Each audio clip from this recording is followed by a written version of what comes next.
It's probable that Gachagua just undertook a re-election. His greatest mistake was launching the party too early into the next elections, and time will prove me right. The main issue is with the timing of the launch and not with the party. Do not conflate the two.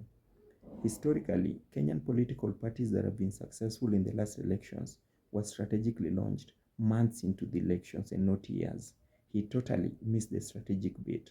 The efficacy of any political party that was successful in the past was rooted in the wave or hype around it. Gachagua totally missed the point.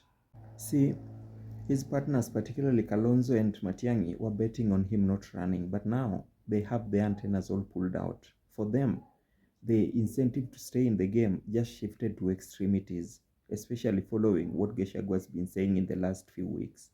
Now, back to the timing of the launch, and in all fairness to Gachagua, even ODM, the most successful Kenyan political party, was formed years into the next elections. But guess what the catch was? Raila, in his ingenuity, created an environment in which he could get the requisite momentum to carry the party to the next elections, the 2005 referendum. Yes, the 2005 referendum. It was promoted as the Banana versus Orange Derby, orange from which the ODM party got its insignia. It was the turning point in Kenyan political space forever, because that night, legends were born.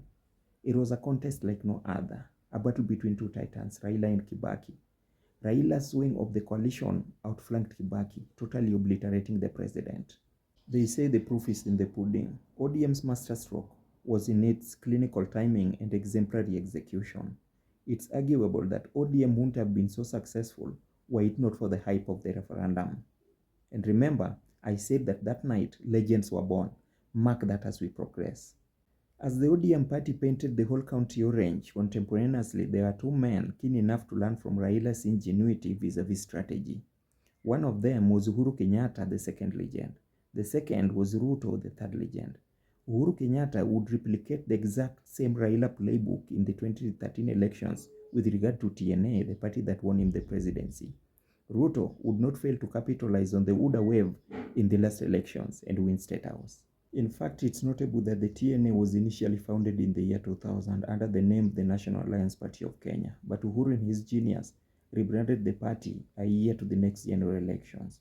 Uhuru grasped that he needed the hype that ODM had, but he didn't have a referendum or any momentous political activity that year.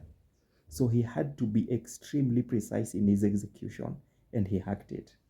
TNA won the presidency along with a slew of political seats across the country. And it was all courtesy of the TNA wave. Now, back to the truthful man. He's made monumental missteps. The primary one is timing, and this is a double tragedy, in that he won't have the political wave that has been so instrumental in the past elections, and secondarily, in declaring his ambitions that early, he's got the bullseye on his back now.